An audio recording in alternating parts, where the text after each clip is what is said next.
This is the Tapped In Podcast, the podcast for beverage distributors that want to empower their sales team to drive business results.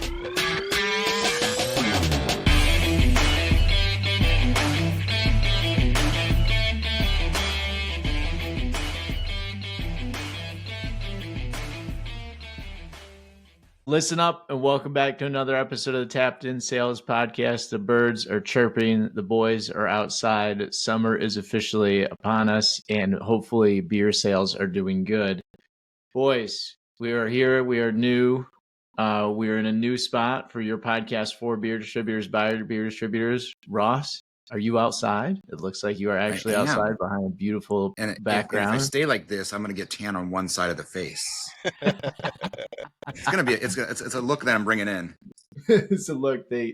When I edit you and I put you on the background for the podcast thumbnail on YouTube, it should be very interesting to see what the automatic remove background does. That looks like. And Mikey, you're in your car. I'm in my car. Yep, I'm in stationed town. Outside of the McDonald's in the north. Yep, in the Great White North. Stationed outside the McDonald's using the Wi-Fi, and got the Starlink going at camp. So I had that stretch goal that we set last week to get Starlink up and going. Right, I was going to climb up, get it all up in a tree, and get all that good stuff going. Well, the tree idea didn't work out quite as well so far. I do need to make a trip to Lowe's. I need one other piece to get it in there, but I got it up and running.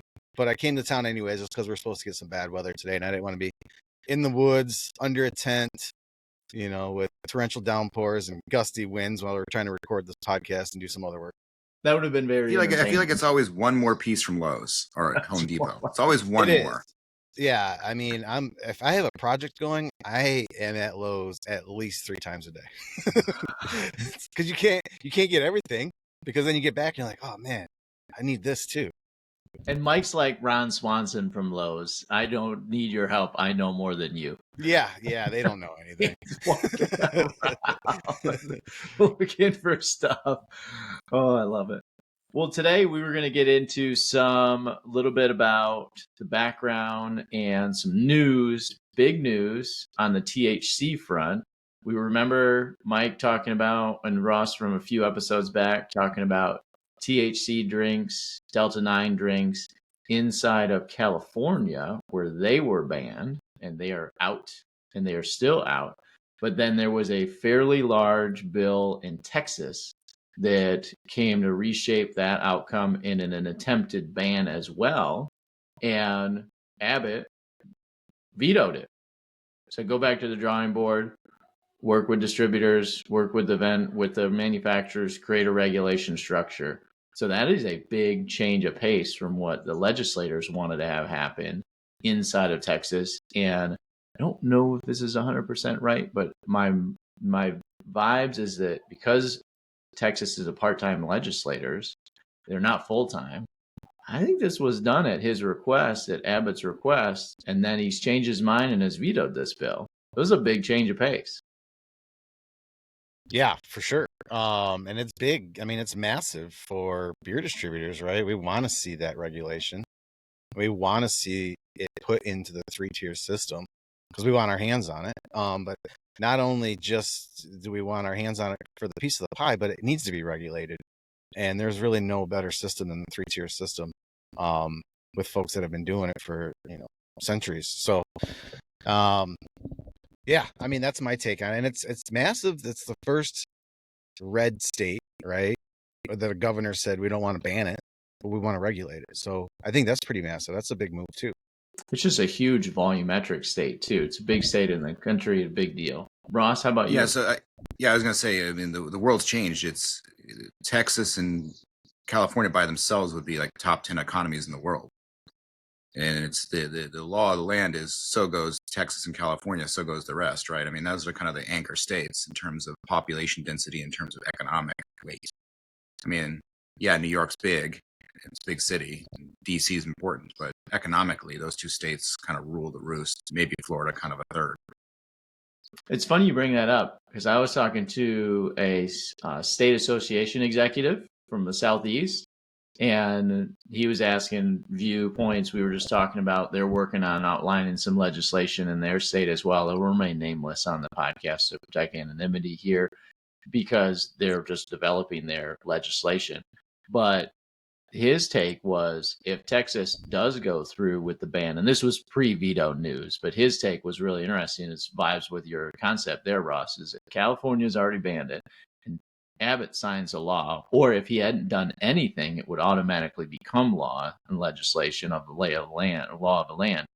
If he had let that become law, that would have given, in this state executive's opinion, hunting license to the feds to start to actually apply and say, hey, we're actually going to go back to the drawing board. We're going to start to apply and we're going to start to push the direction of like, no, this is actually not legal. Where it pretty much has been, yeah, do whatever you want, hands off, not our problem. We're just going to leave it alone. So this is a huge change of pace, big win for the industry in terms of the Delta 9 drinks or the THC drinks and those people, because this is going to be clear sailing, to your point, Ross, for quite some time. California is still a TBD though, right? I mean, who knows? Maybe that does change with California as well.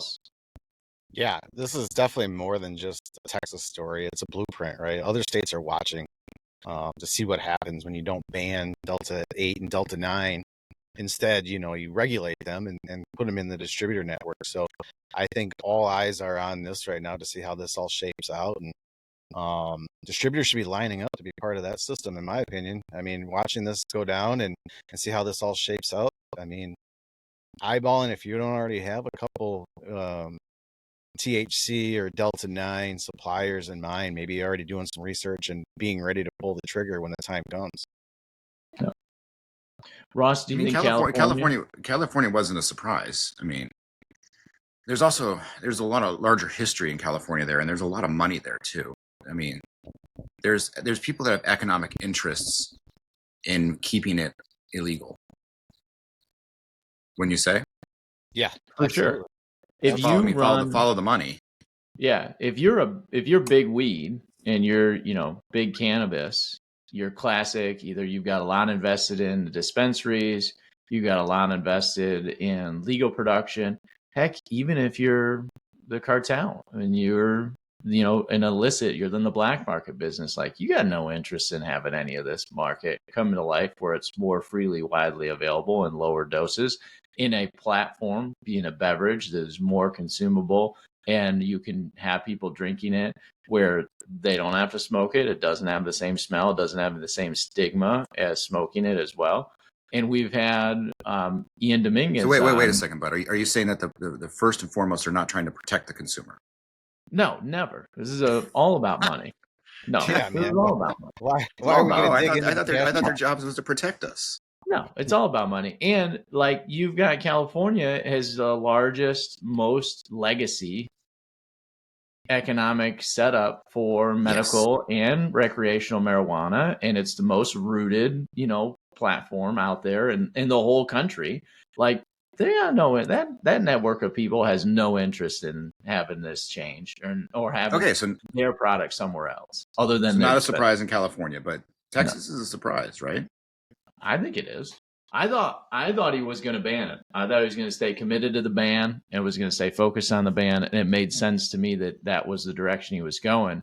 My now newfound gut, and the longer that he went on, was like, maybe he's just not going to sign it, or maybe he is going to. I didn't think he was going to veto it. I thought he was just going to not sign it.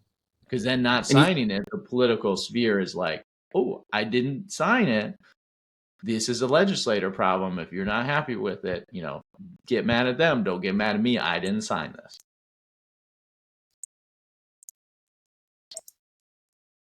Did we lose you, Ross? No, I'm here. You're here. So it'll be interesting how it plays out. I mean, Mike said it was a red state. I mean, I tend to look at Texas a little bit more free-thinking, libertarian kind of leaning, which, again, this really surprises me. I figured they would be leading the charge on legalizing this. It's just a weird outcome. And if you're a distributor listening to this, thinking about how you want to get involved, my position has always been and will continue to be, it's better to be at the table than on the menu. and you want to be getting involved in discussing how this should be legislated and regulated rather than saying no to it, I don't think that you have a dog in the hunt to say no. If you say no, you're going to open up yourselves to bigger problems than if you say yes with a chosen path to manage it at the end of the day. I think a no is a foot or a head in the sand for innovation. That means you don't want to move forward. And we know one thing, that innovation will happen with or without you. And you got to stay focused on being a part of the innovation rather than putting your head down and not focusing on it at all. Anything else on this topic? No, I mean, we could go on. We could make a whole episode of this. I think we actually have 4 or 5 episodes on Delta 9 and the importance of the regulation and the importance of getting in early, you know, and being a part of it, being part of the legislation, being a part of getting some of those suppliers early on and not ending up with the all others or, you know, the leftover brands after it is legalized in your state. For sure. I think representing your own interests in a collectivized way is important. For sure. I don't think how many lessons do you need throughout history of business that just, you know, letting other interests or let the legislator move on their own, you're going to end up, what do you say, but you're going to end up as table stakes on the menu. On the menu rather than at the table. And we have the most political capital in any legislative body versus, especially when you look at it versus a THC or a Delta 9 or a cannabis type business. We've got way more authority, way more relationships, and way more connections legislatively to do what's right and what is in consumers' best interest versus just what's in the best interest of the money. And I do say that on balance, the beverage alcohol industry does a nice job because we've always been, don't oversell. We don't want people drinking too much of our products, and don't undersell. We don't want people who shouldn't be drinking our products either. And it's always been around consumption and managing who can and who shouldn't be consuming it. And the Delta 9 stuff needs to be the same way. It just makes total sense.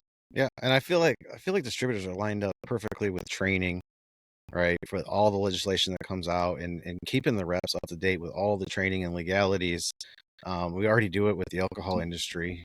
So I feel like there is no better platform than the 3-tier industry and beer distributors. Moving on to the next piece of the puzzle here too is Reyes out in California. Really, this is a better topic of the bones of RDNC and the boneyard out in California continues to get picked apart. Grant and Sons in California has moved everything over to Reyes. They start July 1. Listen to this. So they start with that transition July 1, where it's a dual system. You can buy from RDNC and you can buy from Grant and Sons. Like, that's got to be just so exciting. It'd be like, now I've got another person to fight with selling inventory for 60 days because it exclusively is September 1. Like, what a giant pain in the butt for RDNC as well. And that. So that's on the heels of Tito's, High Noon, and a bunch of other things that all moved from RDNC to Reyes. Do you think that was a slap on the wrist, or was that, I mean, because it didn't have to be done like that, did it? I don't think it had to be done like that, but I also think do you think it was a little bit of a slap on the wrist? I actually think it's a supplier doing what's in their best interest at the end of the day. Okay. I think it's a supplier protecting their shelving. I think it's a supplier protecting their product supply, and that there's probably a little bit of frustration from all the suppliers that the distributor RDNC has announced this, and they have given them it's a reasonable timeline. I think for October is when they said they want to wind everything down, but the suppliers then have to do what's in their best interest, and who knows how they're going to peel inventory back out or buy inventory back, or if RDNC is just going to drop the price on everything and unload it and be done with it. I mean, California is such an important state. It is so big. I mean, if you're a supplier, I mean, California is incredibly important. Mm-hmm. Yeah. And William Grant & Sons is a big supplier. Like, they're an important, relevant supplier. For sure. Like 3 states put in one. And I didn't realize that until I was driving more than that. A couple of months ago. I think LA is 3. I think the LA by itself is 3 states. Yeah. And I'm not just talking about geography and square mileage. I mean, just the culture and the makeup and just the different worlds that are all in California, from the cities out to the mountains to, no man's land. And Reyes is a big player now in the spirits world. So like this is should we just say should we pause and give a congratulations to Reyes? My gosh. I know, incredible. Like Yeah, they own most of the market for Molson Coors. They've got a huge spirits footprint.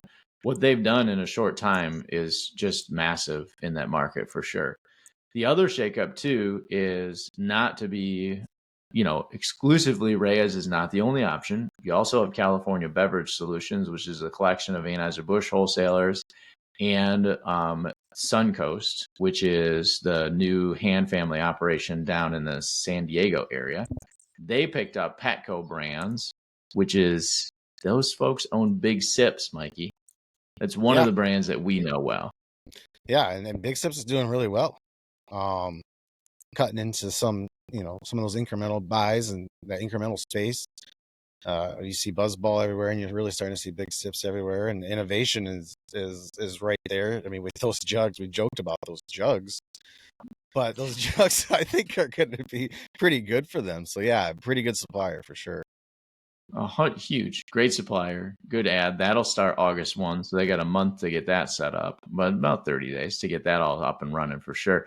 But that's a big, like, if you're a supplier looking at RNDC, Ross, and you know this West Coast better than Mike and I do, if you're sitting in RNDC and you're trying to decide what to do, like, where's your head at in a supplier game? Are you looking at trying to leverage more of a relationship with Reyes, with their network? Are you trying to figure out, maybe I go with a different squad, somebody who's smaller, more tenacious, that might have more upside, maybe a little bit more focused with CBS? Or am I going to piece together an even smaller sub-independent network as well? I think it's what we talked about on a couple different podcasts around. It's not one size fits all. It's going to depend on what you need as a supplier.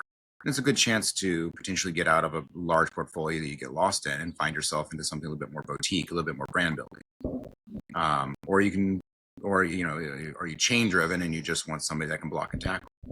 So I think the spectrum of what you need as a supplier is going to dictate what's the best place for you to go. Now, are you always going to pick the right place based on that spectrum? I don't know. But I think that if I was a supplier, I'd be thinking about on that spectrum of chain execution towards brand building, where do you fall on that spectrum? And I think that's going to dictate where you should probably land up. I mean, beer routes, your own self-interest. Sorry, Ross. I didn't mean to cut you off. I know you're still going there. Beer routes are where the bodies are, right? I mean, that's where the feet are on the floor, the hands are on the shelves, and spirits are hitching a ride with those beer routes. And I think we're going to see more of that. Just the sheer service level speaks volumes for the beer distributors, and really, I mean, there's nobody else out there when you think of supply, or when you think of distributors, there's really nobody servicing their accounts like beer distributors. I would think it'd be interesting to see is I'd be very curious to see what Reyes is doing operationally to handle this. You got the breakdown of cases, flow racks, each is SKU proliferation. I mean, you're going to move from a couple, maybe 1,000 SKUs to 7,000 SKUs if you bring in the wine. So it's going to be, I'd love to be a fly on the wall operationally to see how they're how they're scaling into that. I mean, there's got to be some serious CapEx expenditure happening operationally at Reyes, and I'd be very interested to see what that looks like. Yeah, trucks are probably already pretty dense too. They're probably already pretty dense. There's probably already a lot of product on there, and now you're shoving more product onto it. So are you probably adding routes too? I remember back at our operation, I was our operations manager when Bud said, "Hey, we're gonna start selling wine." And I think I looked right at you and I said, "Where in the hell are we gonna put it?" Because it's not like pallets on the floor, right? I mean, it's flow racks, it's racking, it's open cases, it's partial cases, it's bottles going out, and operationally it's a nightmare. I can't imagine the size and scale of somebody like Reyes and the size of those products they picked up, those suppliers. It has to be massive. And yeah, Ross, I'd be super interested to see how they're going to handle that. I mean, it's going to have to be voice pick, it's going to have to be WMS, it's going to have to be flow systems. I mean, anyway, just nerding out, I'd love to see that, because it's going to have to be at massive scale to handle those markets. It can't be it can't be what you guys did in Michigan, where it's like, we'll just throw some cases on the floor and rip them apart and let some people pull some bottles out of it. It ain't going to be like that. It can't be like that. You're assuming that's what we did, Ross. It was a little bit more sophisticated than that. It wasn't much more sophisticated. Was it, Mike? Was it? It was. I mean, in my defense, yeah, we had to invest. We invested in flow racks. That's when we got our flow racks. That's when we actually we ran out of CEW space, so I had to close the top. It's getting hot out there. We moved all of our recycling reclamation from the warehouse part, right, and moved that into like an outbuilding where it kind of closed itself. We had our separate little area for that, and then put racks in there. So yeah, there was a lot to it for sure. We had to really rethink the total warehouse and layout and design and try to squeeze out every single inch that we could. That's why your mispicks went to 20%, huh? One thing we can all agree on is that this is all going to happen and close out, and everybody's going to be in a new spot right before October, November, and December. So O&D in California is going to be chaos. This will not be settled down and calm itself down for the operators and the distributors of California, basically until probably the end of Q1 2026. So this is going to be a chaotic 9 months they've got ahead of themselves, and they're going to be busy trying to figure out how to make this work. And by the time we're done with the end of Q1, we're going to be staring at the start of the summer season for a beer, and everybody's going to have another problem on their hands. So there's probably a little more chaotic than just that timeline too. I mean, California tends to be less seasonal with beer, just because the weather is pretty uniform across the year. Just giving you that demand profile. It tends to be more flat across the year. Moving on to another topic, we've got summer retail trends. Just some of the stuff that we've seen in some research, because we're hard-hitting journalists around here searching the web. So from Total Wine and Whole Foods, just a couple high-level things, and let's get into some, point of view for where maybe a rep should be thinking about this or using this and leveraging this information for the remainder of the summer and into Q4. So Lemonade is doing great. Truly, Surfside, Sun Cruiser. NA continues to grow at these two, Total Wine and Whole Foods as well. You got things like Corona NA, Ultra Zero is now a top 100 brand and is bigger than many other brands out there too. You got Sierra Nevada and Best Days doing well as well. Then we've got imports, Peroni doing well. Peroni wants to be a 1 million barrel brand. That was something they announced last year. Legacy National Craft is still struggling. Local Craft is doing okay. And then we've got Busch Light Apple, which we've talked about. We have an open bet on the pod. Sleeper Hit doing well, have already moved into Busch Light Lime, and we will be continuing to keep an eye on that. So with all those things that are going well, Mikey, maybe start with you, like point of view from the rep. What should reps be thinking about? What should reps be focusing on in beer for the remainder of the summer and how they're leveraging this as much as they can? Yeah, it's a tricky time to be a rep because of what's hot right now are typically like sidebar items, right? I mean, it's not what we think of what's hot. It's NA, it's everything you just mentioned, right? And NA is really no longer a niche. It's a segment with national brands. And if you're still treating it like a sidebar, then you're behind, right? It has the volume, it has the shopper looking for it. So I can still go into a lot of accounts where they have 1 or 2 items where you could easily demand a half a door, where you're selling a couple cases a week of 1 or 2 items. Hey, well, we need to expand that. So looking total, what's hot, supporting it, getting in early, and not being reactive. It's not a time. If you're being reactive on these brands, you're going to miss out and you're going to lose it. So getting out ahead of it and making sure that you're there supporting it, and that's where that display space is going to come into. And Lemonade, right? Every time we talk about Lemonade, I always think about Doc Otis. My mind goes back to Doc Otis. It's just like sticking with that, right? But I also remember like, yeah, it's not my product. It's not something that I like, but there's a shopper out there for it. And I need to support that. And I need to find that shopper, and I need to capitalize on that, find as much volume as I can. And times have shifted. And the things that people are buying now, you have to stay on top of it, and you have to be creative, because if not, competition will, and they'll take that space. For sure. 100%. Ross, anything to add? I mean, I feel like these waves of popular trends get smaller and shorter every Yeah. successive wave. Trying to come up with an analogy, but yeah, every successive wave is just getting less and less powerful and shorter. There's bigger peaks and valleys, like the seasonal curve to your demand planning background that you've got on, some of the stuff like RTDs is so sharp and so steep. And you really make or break your business in the 65, 70 days of summer in the peak season. And after that, like, it really doesn't matter. And if you don't have product supply, or if you don't have your products on the shelf in those key markets in the key summer season, you don't get the job done. Because once the kids go back to school and you're in September, like, the demand just falls off an absolute cliff and doesn't come back until the following June. I mean, it ties back into what I said earlier. That mindset's very like where Mikey is, like, when you're in the northern part of the country. I mean, you get into California, it's pretty much flat. In fact, O&D starts to become more important. And you get a place like Arizona and Florida, which have the opposite seasonal curve to the northern half of the country. This is their low season. It's like our winter, it's their winter. It gets so hot outside that nobody wants to drink. And this is the time of year where, you invest in CapEx and you regroup, which is, again, it's the opposite. I mean, good luck talking to anybody in the northern part of the country, above the Sun Belt this week, because this is it. I mean, this is when you make or break your year this week.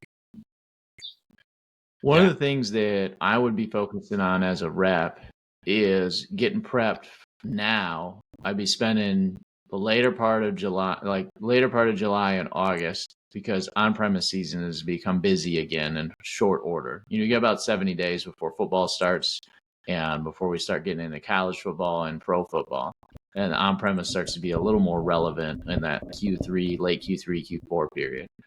I'd take Matt Stanky's advice from Go Brewing, and I'd try to expand my selection in my on-premise bars of NA drinks for the remainder of this year. That would be one of like the side item things that I'd be kind of loosely paying attention to and trying to figure out how to execute on. So if you have a good NA or have a couple of them and you've got bars that are only taking Heineken Zero or only taking XYZ NA or only doing athletic, try to push yourself in there. Go check out the episode with Matt Stanky from Go Brewing. He talks a lot about how it's a +1 mentality and you're going to be able to actually expand velocity on that. What's he call it? They call it guiltless pleasure, I think, Mikey, that guiltless pleasure side of the menu.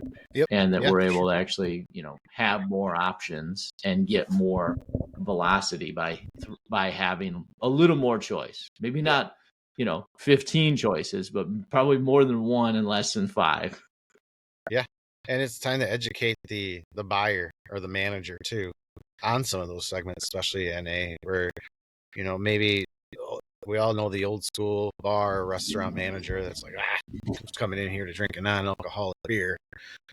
Same thing as when all of the like White Claw and all the malt seltzers first launched. It was kind of the first to market, and every on-premise place was like, well, why would I sell that? I could just make a vodka soda and it's half the price. And they put up that wall for a long time. I think that NA is going to be that same type of sell-in, to where we need to educate them that there is a consumer. They are looking for it. Yeah, you don't sell a whole lot right now. Maybe it's because of what you're offering. Let's take a look and see exactly what you have for a lineup. Let's recreate the NA menu, and maybe even, it's NA beer, right? A few samples can go a long way. Sample them out. Who's coming in drinking NA beer? I remember doing that at American Legion. American Legion have some seasoned drinkers, right? They're not brand new 21-year-olds coming into American Legion and drinking beer. And I was in there in a sales call, and one time, and I think all they had was, oh man, it might have been Old Duels was the only NA. And I was talking to them about the craft NA portfolio. And that, I don't know if you remember that buyer, Dawn, but she was a tricky sell on anything. And she just wanted to complain. That's all she wanted to do. And we had a good conversation about it, of where the market was going, some opportunities that she might be missing with that because of the demographics that she had coming in there, right? There's people that, for medical reasons, probably can't drink anymore, but want to hang out with their buddies. And maybe they don't want Old Duels. So I brought her a box, and I think I had 2 cans of every NA we had, and dropped them off. Just say, hey, sample out your NA drinkers, please. And they loved them. And I think we got 2 new placements out of that just by saying, try these, have your NA drinkers. Oh, this is great. It's just they don't understand, right? We have to educate. Yeah, for sure. Mike, is there any knowledge or that you can drop in terms of watching the trends on the sell through the 4th July week that informs any? I mean, by now you should have made all your placements for the 4th, but watching pull through, watching the stores, like what can you glean? I mean, first thing that comes to mind is, I don't know whether my memory serves me right here, but I realized that White Claw was a big deal 4th of July that year that it got hot, just because I saw everybody walking around with it.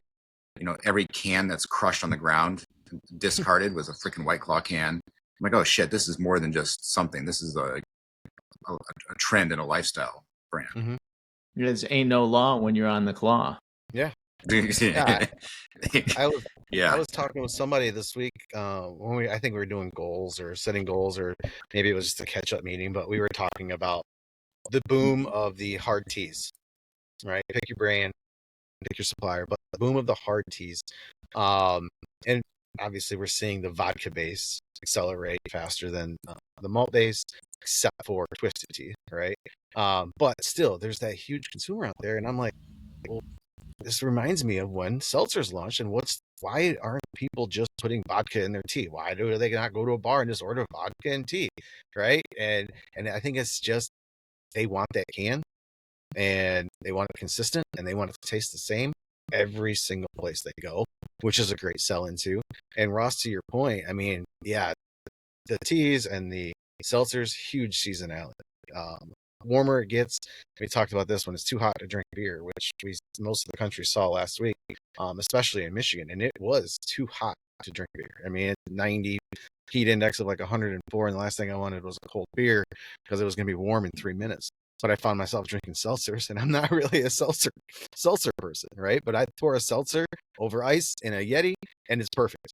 So following that seasonality curve, getting out ahead of that, knowing what's coming, and being prepared for it goes a long way. But yeah, I don't know if that answers your question or not, but I think you have to really put yourself in the shoes of the consumer. What are they looking for? What's going on this week with weather? What's going on with events? What's going on here, right? It's 4th of July. What do people like to put in their cooler? A little bit of variety, some lighter stuff like White Claw or any kind of seltzers and teas, and maybe their beer too. But I think it's stepping outside and thinking about what are the consumers' needs and what are they shopping for. That goes a long way too.